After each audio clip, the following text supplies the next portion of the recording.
So I am going to go ahead and share my screen. There we go.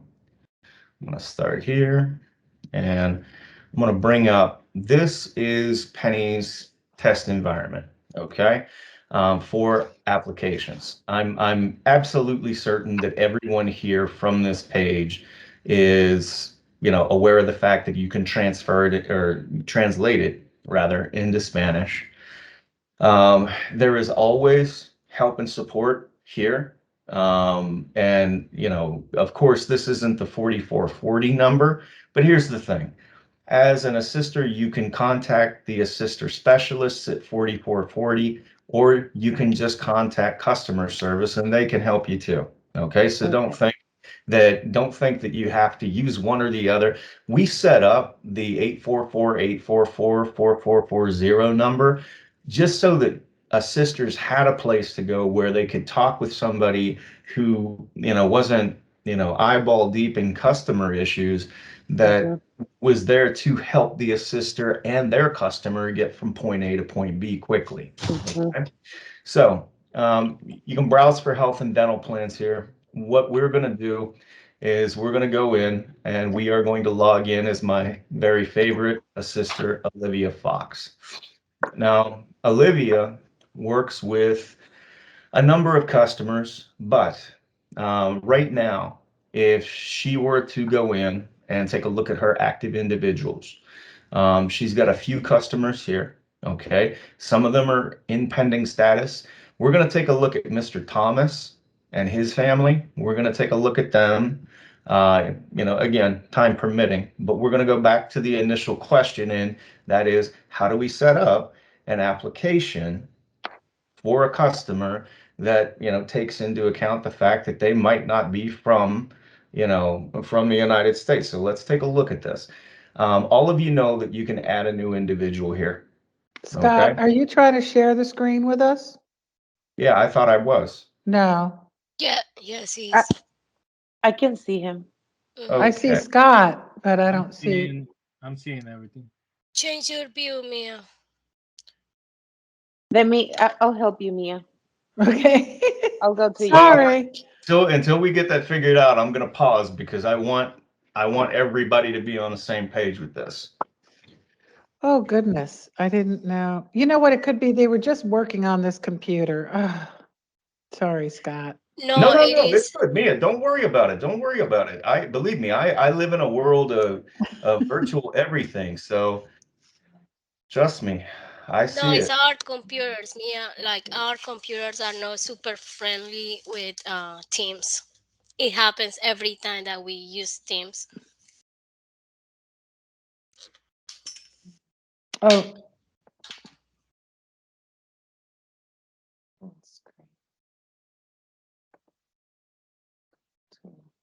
no. How about turn off incoming video? No. I don't know why it doesn't let me pick it up. Oh, goodness. Scott, while they fix that, I have a question. Sure, yeah. So Juan was sharing that usually for us immigrants, we like to bring our parents to this country, and sometimes they are over 65, Right. and which means that they don't have credits on social security, and they are not going to qualify for a Medicare plan because of Correct. that reason. Correct. And Juan mentioned Voy that al tuyo. that means they might qualify Sí, porque for no te está Pennie. dejando, So no te está And how does that yeah, work? Sí, yeah, porque absolutely. si quieres te engancha esa llamada aquí, mira ahí en eso. Yeah, basically how that happens, Yael, is, and believe it or not, my own mother is a Penny customer over the age of 65. So it is even it's more common than you might think to have individuals who don't have enough quarters through Social Security to qualify for Social Security or to qualify for Medicare and Medicare options. For those individuals who are in a position where they do not qualify for Medicare, It's very easy. They can enroll through an assister. They can enroll through a customer service rep, or they can enroll through a Pennie certified broker. It's not a daunting process to get somebody enrolled who's over the age of 65, as long as they have a document that states, basically it's the same way people get enrolled through Pennie when they have a Medicaid rejection. If you apply for Medicaid and you're denied Medicaid, well, you can bring that Medicaid denial letter to Pennie, and that automatically, regardless of the time of year, opens up a special enrollment period for you. Same thing holds true for Medicare. Yep. Okay, that's a qualifying life event, and it provides anybody with that opportunity to enroll in Pennie. Our goal is if you don't qualify for Medicare, you don't qualify for Medicaid or CHIP, Pennie's here to make sure you get protected. So we're going to do everything we can to help. Thank you. Yes, ma'am. All right. Is everybody able to see my screen? Yes. Awesome. Fantastic. Okay, basically where we are right now is we are in Olivia Fox's Assister dashboard. Okay. And as you have questions, if anybody has questions about their Assister dashboard, don't hesitate. I will say this, pending individuals is an important thing to review often. Why? Because pending individuals is where you're going to see requests. Like right here, we have a pending request from Cara Danvers. That's a brand new customer. That's somebody from the community who wants to, have us be their assister of choice. Okay. All you need to do is click on the action and either accept or decline it. Okay. So it's important that you check your pending individuals, your active customers. Obviously, this is where your active customers are listed out for you. And then under your information, you'll see where you have the ability to edit your counselor information to make sure everything is good. You can even add a picture. Your profile, you can edit your profile as an assister to make sure that people are finding you and that they understand, if you have different languages that you can help them with, that's also listed here. You can also see your certification status. Okay. Now, an important thing to keep in mind, this assister number that you see right here, I always recommend that people cut and paste this information.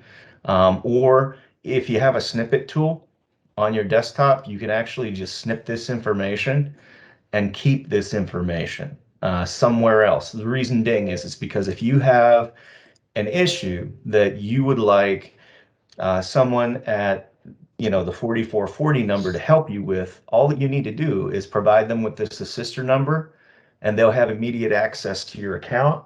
They'll be able to help you with your customers, etc. Okay. Same way with your status. Your status is basically active or inactive.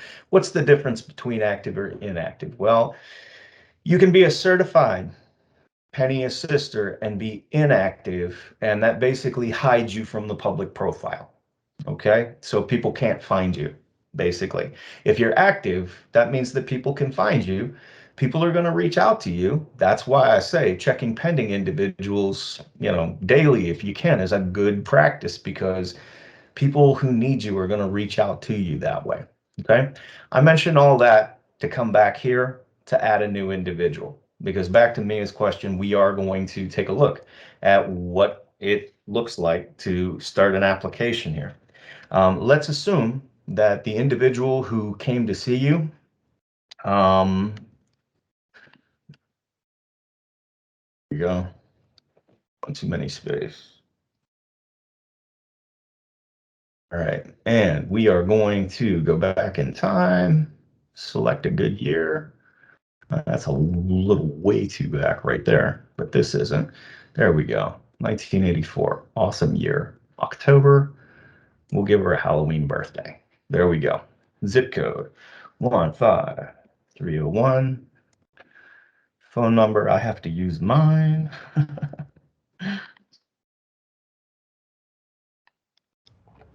we go. And email address.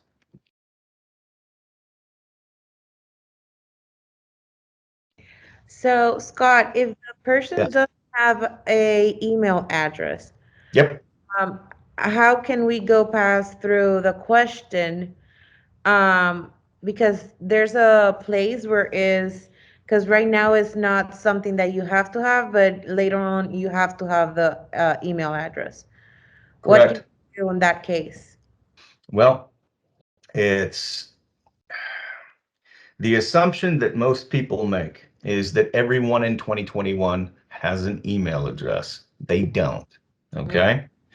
What you can do is here, when you're initially setting them up, you've got first name, last name, date of birth, zip code, phone number are all required. Mm-hmm. Right here, email address is optional. But if you had to set up an email address for the customer, this is actually what you saw me enter in here Mm-hmm. is actually the easiest way to do this. Okay. And if you've never been to yotmail.com, Yotmail is basically it's a disposable email service. And it's protected. Okay, you can see up here where it says stay protected always. Okay, um, but it's really, really simple. The format that I use is the person's first name. In this case, it's Linda dot Ortega at yotmail.com. You can enter that. Is it a best practice? No, it's not. It's not a best practice. I'm not going to say, oh, hey, that's a best practice when I know it's not. Okay. But they don't give us any other option, do they?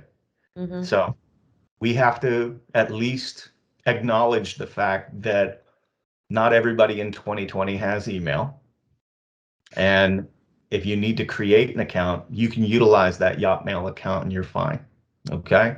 So that's the only other ulterior that you might explore is whether or not that individual would give you the permission to create a Gmail account, which to be quite blunt, I wouldn't go down that road. That's their choice. Okay. Yeah, that makes sense. So here, We have you'll another see- question from Noel. Sure. Noel, do you Oh. have a question? Yeah, when you say disposable email account, what does that mean? Does that mean that we are only creating it to put in the form, but it's something that they will never be able to use? Or Yes. okay, Yes. so There is no way that that account will ever be used for anything else. okay, so we just have to be careful that we make sure all correspondence is sent to them by mail, not email. Correct. And that is absolutely, positively the best practice right there. Because anybody who does not have an email address, you want to make really, really certain that they are getting postal mail. And as part of the application, there'll be a place where we can do that.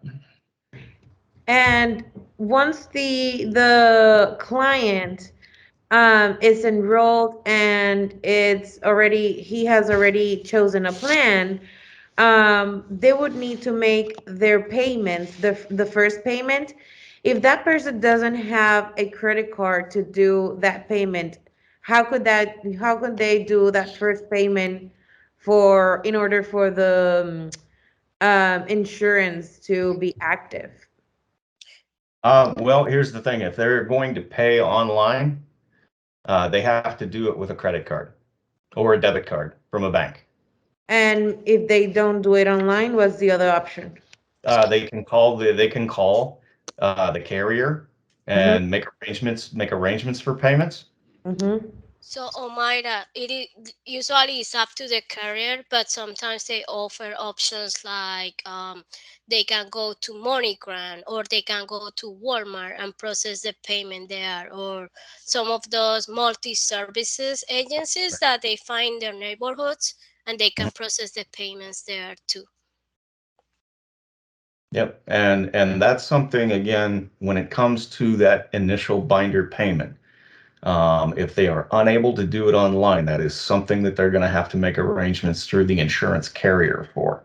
Okay. Okay. So whoever the insurance company is, that's who they need to reach out to make those arrangements. All right. So we've got Linda Davis's account set up. I had to change her name because, well, I went back and I shouldn't have used the back button. There's a good rule of thumb right there. But we can see where Olivia and anybody who has you listed as their sister is going to have your first and last name, your contact number. They can click and view your profile, but they can also click and de-designate you. That's not something we typically like to see. But for the sake of time, we need to take a look at this application. So we're going to go ahead and get things started. There we go.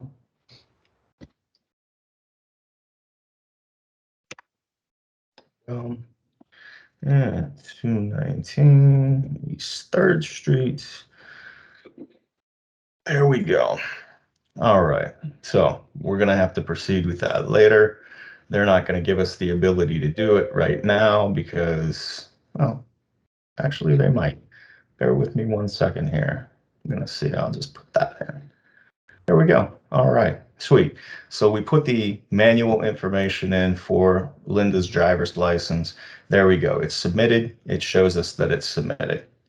We're going to head back here to the application because ultimately what we need to do is get deep into the questions here. There's the attestation. We start out, here's name, documents for eligible immigrant status, anyone who might be seeking coverage. There we go. All right, so we're gonna go past here, start out with 219 3rd Street. They always like to verify this is the address. So we go from here. For the sake of time, we'll say that my mailing address and my primary address are the same. If they have a mobile phone, would they want to receive text messages or alerts? Some people do, some people don't. In this case, I don't think she would. So we're just going to 7307. I'm going to go ahead and put my number in here. Now, to your point, this is where you want to make sure that if a person does not have an email address, okay, if they don't have an email address, and right here, this is where you saw the requirement that we must have an email address. Here's the funny thing. If we take this lindadavis@yotmail.com, and this is what I meant by disposable email addresses, and this is where Yotmail comes in. If we go here and put in lindadavis@yotmail.com, this will bring up, this is actually Linda's email. As a customer, once you create her a Yotmail account, this is what will come up. She receives an access code from Pennie. And of course, that access code, if you go back, she can actually use this to claim her account later on. But again, we're moving forward with the idea she doesn't have email, she doesn't check email, etc. You want to make absolutely certain postal mail is checked in both of these categories. One for her tax form, one for her preferred communication. So we're going to go here on, okay, is somebody helping you? Yes, I'm being assisted by a certified professional, assistant or broker. We'll save and continue. You may be eligible for free or low cost coverage or financial assistance that will lower your monthly premiums right away. Yes, everybody should want some form of financial assistance. Who is seeking coverage? Linda Davis is seeking coverage. There we go. Do we need to include someone else? In this case, no. Again, we're looking at this because we got to get to the next family and household information. Social Security number, documentation. We're going to dive into it. She is female. And just so you know, we are having discussions right now about enhancing this section of the application because we have to have more choices, plain and simple. And that's something that we're working on. So if anybody asks, please let them know that's on the horizon for us. 86753. There's Social Security number. Yes. Save and continue. Okay. Mia, this is the section you wanted me to say no to. Is Linda Davis a U.S. citizen or national? No. Right. Check if she's eligible for immigration status. There we go. Now, basically what we need to identify here is where she's at. Does she have a visa? What type of visa does she have? If she has a green card, you know, does she have it handy so we can make a copy of it? So this is basic. Yeah, go ahead. Just hold on a second. So before you get past that page, I would want you to click on her permanent residence green card, because then it asks you more questions from there. Okay. Now, that's where we got a little stuck, right, Omaida? Mhm. So now I'm looking at it in English. It says alien number, which to us means it's the number on the front. The card number. Now, if you don't mind, Scott, for just a second, for those of us who speak Spanish, can you do Espanol real quick? Sure. See how Yeah, they hold- translated it? There you go. So those who speak Spanish on this call, when you see número de extranjero and número de tarjeta, did you all understand what that meant? Because I thought we got stuck on número de extranjero. We didn't know what it was, nor did the applicants know what that meant. So there are two options here, and the confusion is because the car number is usually hidden in the back of the car, and the alien number is in the front. But the other reason is there are two types of green cards: old version and new version, right? So in the front, maybe it's not gonna say a number; it's gonna say USCIS number, and that's the alien number. And then in the back, there are two options. There might be like a block, a mix of numbers and letters, right?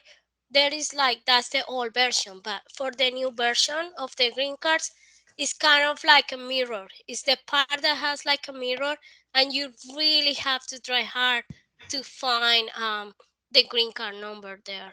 On the back. Mhm. On Yeah. the back, yes, for the new version of the green card. So I usually what I do is like I go to Google, and depending on on the type of card they have, I look Mhm. for the number. But this number that you see right here, the USCIS number, that's the alien number. But the one that is hard to find is the one in the back, depending on So the kind of green I'm card. I'm gonna tell you what I learned through the whole process because I had to do a lot of, Scott, if you can keep it on that one.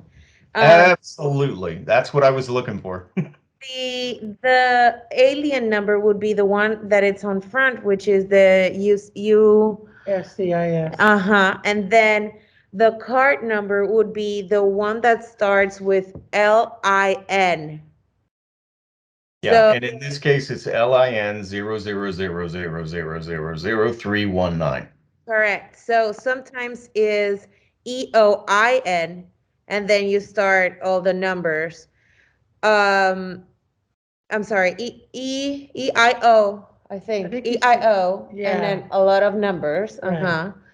And sometimes it starts with another code in front. So every time that you have to put in your green card number would be on that same line, and it would start with 3 letters. And you have to start the whole card number with the 3 letters. Mhm. I think what we were trying to do in the beginning was to put in the whole series of numbers. Mhm. And so I think through trial and error, Omaida figured out, okay, it's not fitting all 28, so let's try the last 17, and it worked. Okay. So the only suggestion I had made was don't put a limit on how many we can enter. Just let us enter the whole series, and it'll pick up what it wants to pick up. But that's the only suggestion we made, but we learned that just by accident by her trying it several times. Mhm. Um, Well, here's the thing. The one thing that again, I can't stress this enough. If you run into a situation like this, reach out to 4440. Okay? Have an assistant specialist walk you through this if you need help, if you need guidance on anything like this. And it doesn't have to be with regard to documentation. But I will say this, they see it all the time. That's the thing. They see this type of documentation all the time. You called them, they didn't know. Yeah, Scott, I hate to say this, but we did call, and they didn't know. That we were trying to, and it's not to poo-poo the situation, but I could tell you, we got stuck on that. Assisters were not sure what to do. And, you know, we're gonna, that's just I think what we would do as a recommendation is we'll put it in writing. We'll say, just don't put a limit on it. Don't put a limit on how many numbers we can enter there. And just let it accept all 28.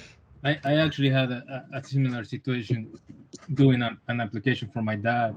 It's the same case that Jael was talking about. He's 69, just moved over here in October.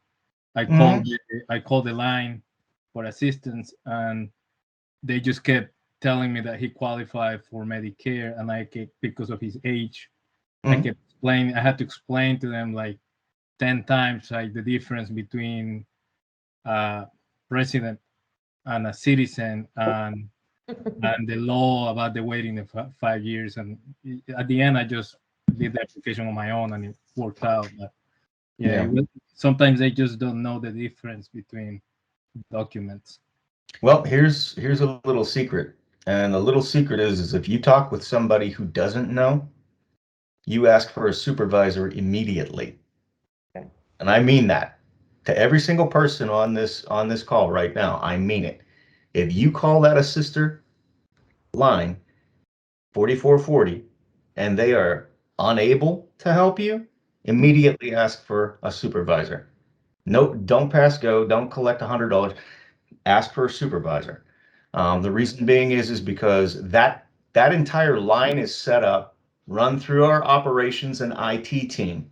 Okay, that's why I always stress to people, folks like Juan and myself, we have absolutely zero impact on issues like, you know, technical issues, customer issues, anything like that.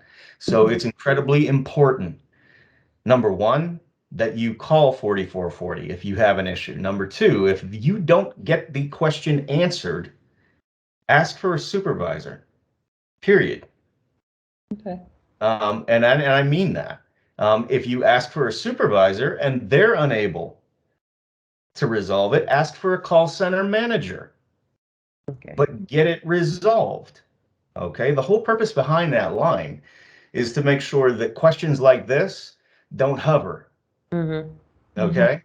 So I have a one more question for you. So Sure. I have another client who just got married, but she got married in the U.S. They're both from the the Dominican Republic. Right. Her husband just arrived last week to the US. So he doesn't have, he's starting the process now, but he doesn't have any documentation regarding his status. How would I be able to add him as part of the household if I can go through this process? Because I don't have any documentation for him. Is there a marriage certificate? They just got married, so the certificate doesn't haven't arrived to her house yet. Ah, well, the short answer is I don't think so. Okay.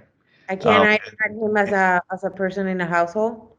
So I would have to put her like she is unmarried or what? they are married. Okay. They are married. If you were to put him down, obviously as her spouse, Mm-hmm. then here's the thing. It'll let you complete the application, but don't be surprised if it asks you for supporting documentation to prove that he's lawfully present. Yeah, but I can't go when I'm starting the application for her, I started it and I had to say that she was married. So it's asking me all the information for him. Right. So when I start doing all the information for him, I would Mhm. go to this part that you're here, but with his name. So Right. what kind of, which one should I choose there from Well, all that options that you you have? always have the ability of clicking on other status. Okay. Or none Okay. of them. You have the ability to click on other status, but, and this is why I'm saying this, please brace yourself, Mm-hmm. because if you click other status or none of the above, which is perfectly fine as well, they are going to, it's going to trigger the need for documentation. So, they're going to have to be really, really quick on getting you the documentation to remove the data matching issue that this will create. Okay. Okay. So like I said, the quick fix for here, I would say other status. Because truthfully, he's married, Mm-hmm. correct? So, yeah. I mean, He should have a certificate somewhere. well, yeah, someday, yeah. I mean, now I got married down in the Bahamas, and before I left, they had my marriage certificate. Shoved in my suitcase. So yeah, I mean that was amazing. But you know, I think in this case, if they're waiting on the documentation to catch up to them, Mm-hmm. other status is fine. That's the reason we have it there. We're just going to have to make sure that as soon as that information gets in, either they reach out to the Pennie call center, which they can very well do, or they reach out to you and you can reach out to the call center, and one of the assister specialists can help you get that data matching issue resolved, because the sooner it gets resolved, the sooner they get insured. Okay. But Scott, so he's just a family member. He's not applying for coverage. She is applying for coverage Well, because if that's the case, then if he is just a family member, other status, and then later on, if the documentation's required, because and you'll run into this situation a lot too. Okay, there'll be husbands and wives or spouses that come sisters. to apply for health insurance, where one will have insurance through work and one won't, or one will, you know, uh, and you'll run into this scenario too, where you'll have spouses that may not live together. They may not live in the same state or the same country. Okay. And in those cases, yes, whoever is seeking coverage is the person who gets the check mark early on. And that was a question that was actually asked on the application back at the beginning of Family and Household: who is seeking coverage? And in this case, Linda Davis was seeking coverage. So, Cool. all right. But I don't know if I should ask it right. Anything else? She does have questions, but you want to keep going, Omaida? Well, I mean, we're on this section, so we might as well, No, we it's might. not about this section. You can continue, and when I find the section, I'll ask you. Okay. All right. Well, there we go. All right. Okay. He has a hard stop at 6, so let's keep that in mind. Yeah, I do have a hard stop. So there we go. We will say home and no. All right. Married? No. People honorably discharged? No. You want to make any changes to the household? Not for now, we don't. Okay, who plans to file? Linda plans to file. No. And Medicaid or SHIP? No. Pregnant in the last 60 days? Nope. All right. No. And no. All right, so now we can review and continue. Now it comes to, does she make income? Yes, income source. Any questions about income sources? Yes. So Yes. I have a client that when she called, she wanted to see, first of all, if she could have any subsides for her and her husband. Uh-huh. She told me that she was making $65,000 a year and her husband 30.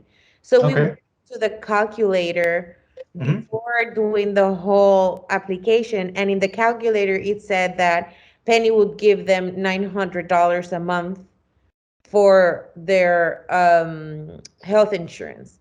Mhm. So we started doing the whole Wait, application. subsidy for Sí. the, okay. So when we started doing the application, when we finished, Yep. Penny said that she wasn't eligible for Mhm. subsides. That is a perfect example of an application issue for a customer where, as an assister, you need to call 844-844-4440 and talk to someone at the assister helpline to make sure that the application is absolutely positively as it should be, that the eligibility is as it should be, because to be quite honest with you, if you go out to the comparison shopping tool, truthfully, when we get to in this application or any application at Penny, when we get to the section where it starts, calculating what we qualify for in terms of eligibility, it should be exceedingly close, unless there was a drastic change in her income and her husband's income from what you entered on the comparison tool to what you entered in the actual application. In fact, here's the scenario that I don't know, maybe you are aware of this, maybe you're not, but if you're working with a customer or a family and you go to the Penny comparison shopping tool, you can actually load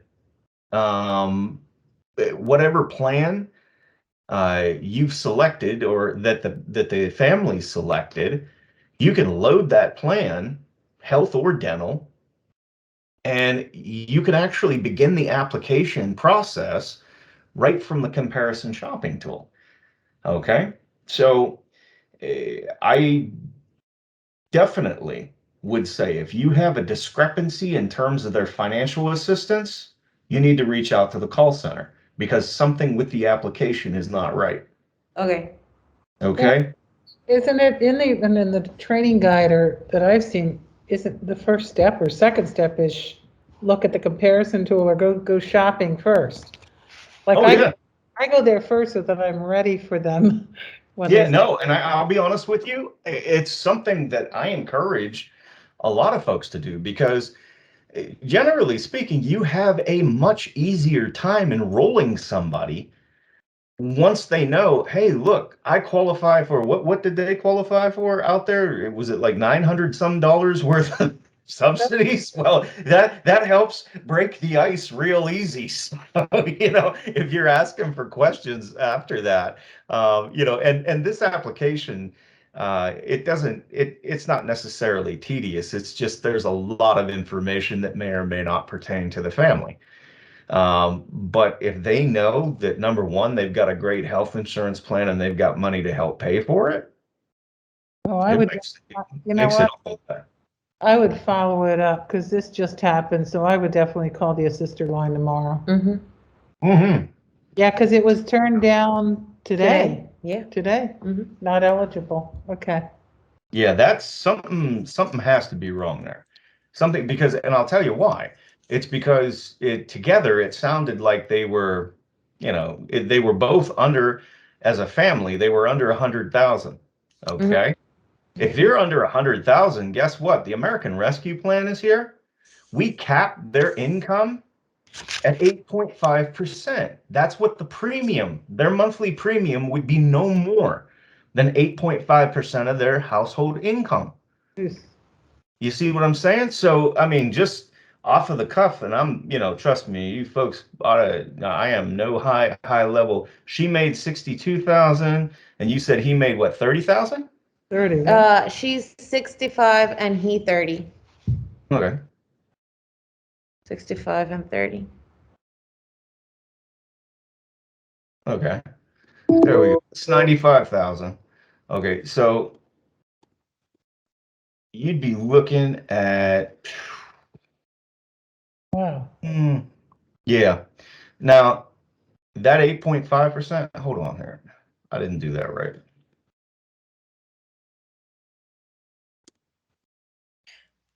There you go.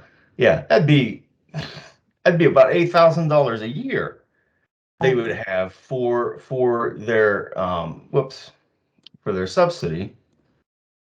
Divided monthly. $8,000 You're a dividing year? it monthly, right? Yeah, that's what I was about to do. There we go. Boom. There we go. Yeah, they're going to come out to about $716, and that's rough math. Again, I am no mathematician, but yeah, rough math. They definitely have some subsidies coming their way. Yeah. Unless there was something, I can't even. It's 2020, plan year 2022. So, the American Rescue Plan is still in force. So they're going to have their premiums capped at no higher than 8.5%. Mm-hmm.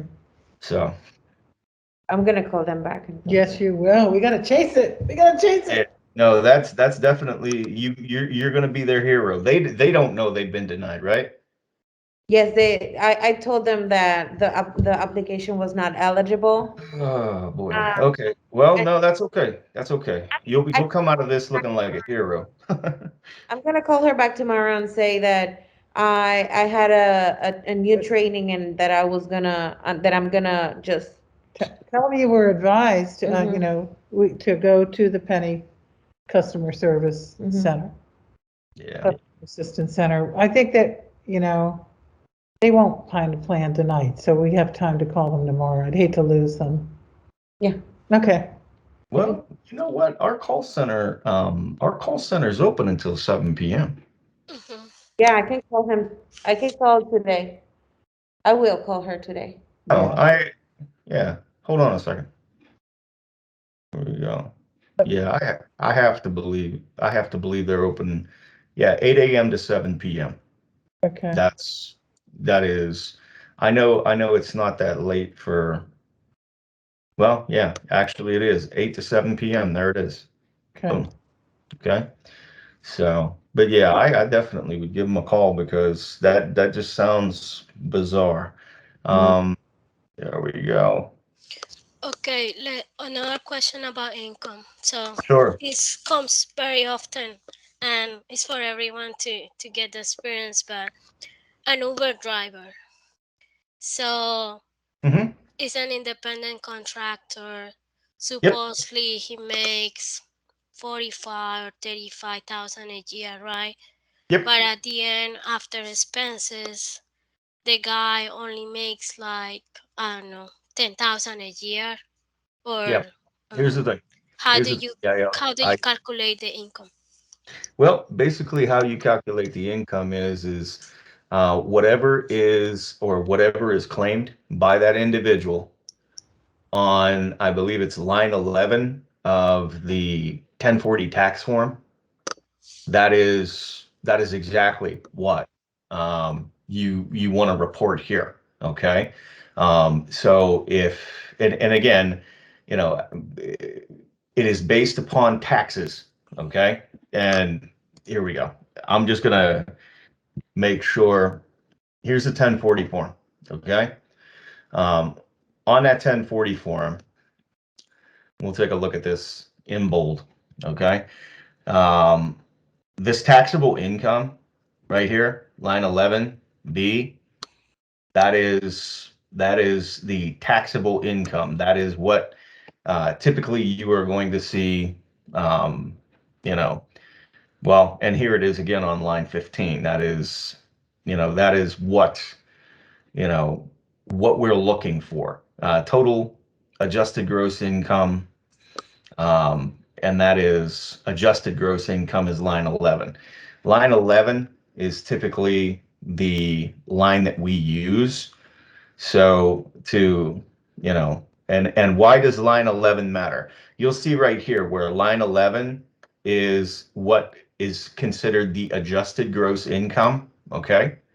Line 11 on the 1040 is the one that you want to use to guide this discussion right here when they're talking about adding income to the application. Why does that matter? That matters because Pennie, when we determine somebody's level of financial assistance, we use what's known as a modified adjusted gross income. Okay, now what does that mean? Well, a modified adjusted gross income takes into account things like foreign income, income that might be taxable from Social Security, because some forms of Social Security are taxable. Okay, so that's the modified adjusted gross income. And why do we use that? Because it's the law. That's why. So line 11 on the 1040 form, whatever that says, whatever that individual reports to the federal government, not the state government, the federal government, whatever they report on their federal taxes, that is what we use for the amount. Okay, now, we all have individuals that we know that their income fluctuates. Mhm. Okay, and this is important that people know this.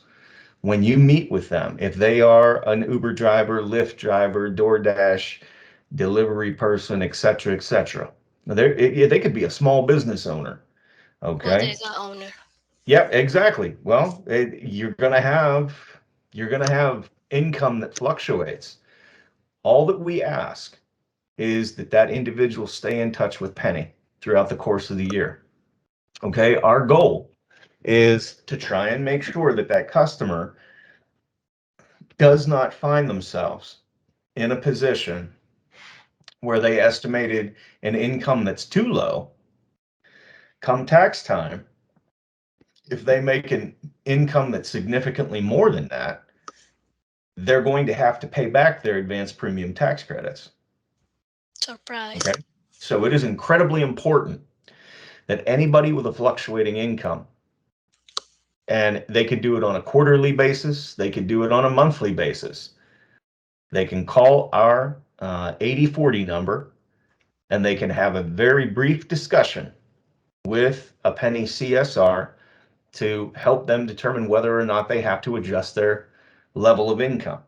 And if they do, of course, that can either increase or decrease their level of financial assistance. But what we want to avoid is we want to avoid them coming up on tax time, getting hit with a stupendous, payback in terms of their financial assistance. We want to avoid that at all costs. So hopefully that helps. Yeah, for the purpose of this exercise, for everyone on this call, Mhm. pay attention to, if you're gonna look at this number on the 1040 task form, take into consideration that the income for many people from last year is not the usual income that they have because of the pandemic, right? So take into consideration that Pennie is asking you for the projected income for 2022. So you have to ask that question, how much you think they're going to make next year. And then based on that, then you put that information in the Uh, application because it could be different. yep, and Yael, I can go so far as to say this. If you estimate higher, and let's say instead of 42,000, let's say that Linda Davis actually ends up making 40,000 this year instead of 42,000 or 38,000. It is better that she estimated a little bit higher than estimated, 38,000 and ended up making 42,000. Because guess what? She's going to owe a little bit of money back. So we want to try and help people not get in that situation. So, all right. We have 6 minutes. Any other questions?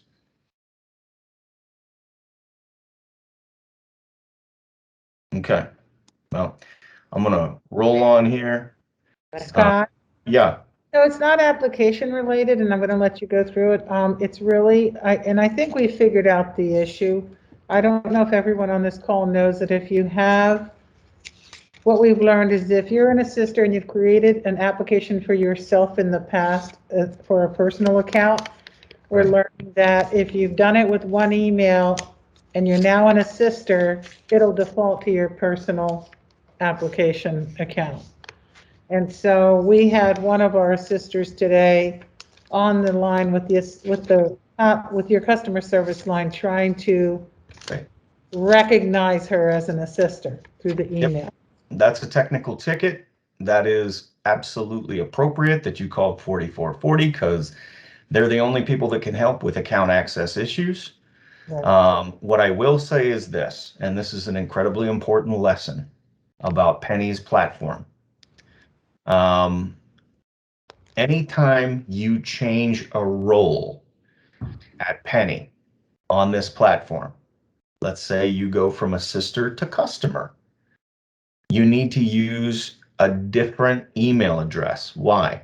Because your email address on Pennie, on any level, whether you're an enrollment entity manager, whether you're an assister, or whether you're a customer, that email address becomes your username.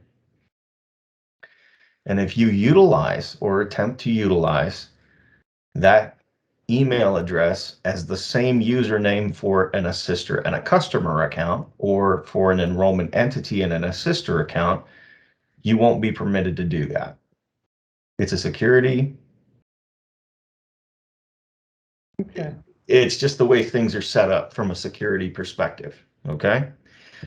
So please understand, if you create multiple roles for yourself, you're going to have to use a different email address for each different role. So enrollment entity manager needs a different email address than that same individual who also wants to be an assister, and an assister who also wants to be a customer, or an enrollment entity manager who wants to be a customer has to have a separate or personal email address so that they don't wind up with security issues. Okay. All right. Any other questions? There we go. All right, so we will cruise through the rest of this. One of the things I like about our platform is it gives you the ability to summarily review all of the information, which is great. Okay, no, we don't. We're going to move through this pretty good. No, I've never had tax premiums or premium credits. And no, I don't have coverage through my job, or my spouse doesn't. All right, so this is the final review. Now it's time to confirm. Here's where it gives you the ability to download. And then ultimately, this is where you have to go through, and we've already attested here. It's not going to let me, well, I guess it will let me. Sometimes it doesn't let me sign. Yeah, this is the final review. And there we go. Yeah, it's waiting for the verification of that driver's license there. But long story short, we have a couple more minutes. Does anybody have any other questions for me? Yeah. So let's say you help Linda. She had another sister assigned to her account, and so you saw that person in the system. There is like an option like why you want to remove the person, but there is not an option to remove it. So you help her to enroll because it was the deadline, right? But you didn't get credit for that. Can you go and fix that problem and get credit afterwards or not? Yes, your entity manager can help you with that. Ooh, Okay. Okay. Okay. ooh. Now, here's the thing. I have 1 minute. I might be able to do this in a minute. Hold on. I'm going to log out of Olivia Fox's account, and we are going to very quickly log in to, where is he? Fred Starr. This is Olivia's boss. Okay, see, here's Olivia. Okay, let's say that Sam Garvey took one of Olivia's customers. Okay, we're going to go to Sam Garvey. This is his account. Oops, bear with me here. We're going to go to delegations. I am so sorry. We're going to delegations. We're going to delegate the customers. And let's say that Lita Ortega, okay, is with Sam Garvey. Well, we want Lita to be with Olivia as the enrollment entity manager. As soon as I clicked on this blue check mark over here with Lita, you see up here, there's a blue box that says change delegation. You click on this, we hit change delegation, and a sister email, oliviafox@yotmail.com, a sister name, Olivia Fox, primary site. I think that's her primary site. We're going to search. And of course, it's not. Hold on. It's always the second option in my world, folks, especially when time's flying. Okay, here we go. All right, now we're going to search. And boom, here's Olivia Fox, okay? We're going to click on Olivia Fox and click reassign. And it says one customer is now under Olivia Fox. So what do? We log out here. We go back to our favorite assister, Olivia Fox. Of course, she is all the way down the list now. Where did she go? There she is. All right, Olivia Fox.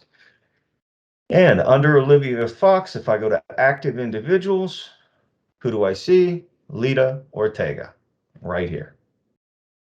Does that answer your question? Awesome. Thank you so much. You bet. You bet. Again, that's also something that the folks at 4440 can help you with. Mhm. And I know I sound like a broken record on that, but that's why we set that line up, you know. Our IT and operations people, they try their best, you know. And just remember, if you call and you don't get help with what you need, ask for a supervisor, please. Okay, that's not an insult. We want you to ask for somebody who knows just a little bit more, because just like any other organization, sometimes our people are new and they don't know. In that case, you need to ask for a supervisor, somebody who knows. Okay, so that being said, folks, I'm 2 minutes over. I appreciate your time. I'll get a copy of this over to you. Everybody be Great. safe. Yes. Please be safe. And you have a peaceful evening and a great week, okay? Happy Thank you so much for your holidays. time. Bye. Thank All you, right. Scott. Bye. Good night, Absolutely. Scott. Bye-bye.